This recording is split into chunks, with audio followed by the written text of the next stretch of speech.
विचलित ना हो महाराज, वो अवश्य आएंगे। बुद्ध के पावन हाथों से यदि ये विधि होगी तो धन्य हो जाएंगे हम। महाराज, बुद्ध आ गए।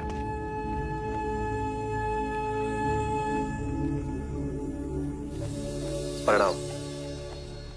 एक विनती है आपसे। कहिए राजन। पिछले कई दिनों से मेरे स्वप्न में मेरे पिताश्री आ रहे हैं। मैंने ब्राह्मणों से भी इसका अर्थ पूछा तो उनका कहना था कि तुम्हारे पिताश्री को शांति नहीं मिली, उनके लिए पूजा करनी हो, यज्ञ संपन्न करना होगा। आप तो परम ज्ञान का स्वरूप है, तो विनती है आपसे कि पूजा विधि आप ही के हाथों से हो, जो मेरे पिताश्री तक पहुंचे, उन्हें मुक्ति मिले, जीवन मरण के इस चक्र से वो मोक्ष पाले। अवश्य राजन। आप मिट्टी के 2 घड़े मंगवाइए, एक में घी भरवाइए और एक घड़े में कंकड़ पत्थर भरवाइए, और उन दोनों घड़ों के मुंह कपड़े से बंधवा दीजिए और उन्हें लेकर नदी के तट पर आइए। मैं वहीं आपकी प्रतीक्षा करूंगा। मैं भी इसका प्रबंध करता हूं महाराज।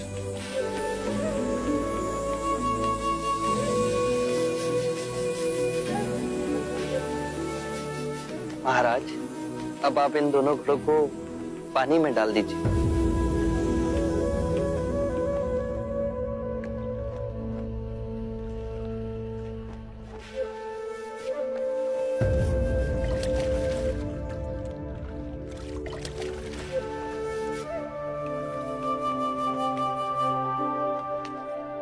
महाराज, अब इन दोनों घड़ों को आप तोड़ दीजिए।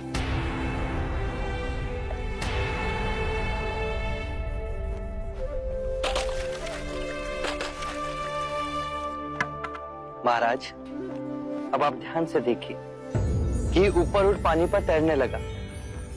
अब बताइए, मेरे या किसी और के पूजा पाठ करने से क्या ये घी नीचे बैठ सकता है?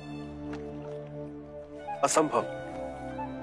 ये तो घी का स्वभाव ही नहीं। सत्य कहा आपने। उसी प्रकार किसी भी पूजा पाठ, विधि विधान, कर्म कांड के द्वारा पानी के अंदर डूबे हुए कंकड़ पत्थर क्या ऊपर आ तैर सकते हैं?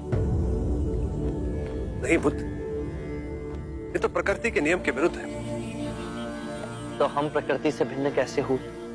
हम भी तो प्रकृति का ही रूप है। सत्य कहा बुद्ध। एक सत्य ये भी है राजन, यदि हमारे पूर्वजों ने अपने जीवन काल में कंकड़ पत्थर बोए, दुष्कर्म किए, तो वो स्वाभाविक ही कंकड़ पत्थर की तरह नीचे बैठ जाएंगे। और यदि उन्होंने अपने जीवन काल में सत्कर्म किए तो स्वाभाविक ही घी की तरह ऊपर आ तैरने लगेंगे। जो बोएंगे वही काटेंगे।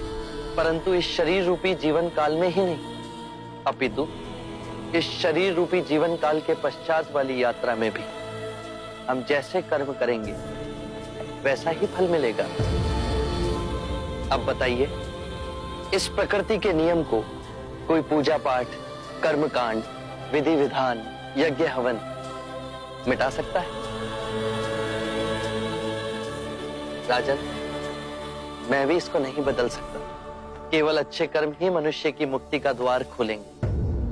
ये कैसी तलवार है आपके हाथ में, जो एक क्षण में सारे झूठ काट केवल ज्ञान को प्रकाशित करती है?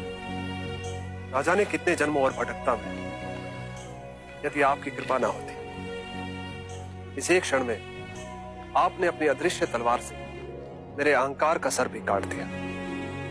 धन्य है प्रभु।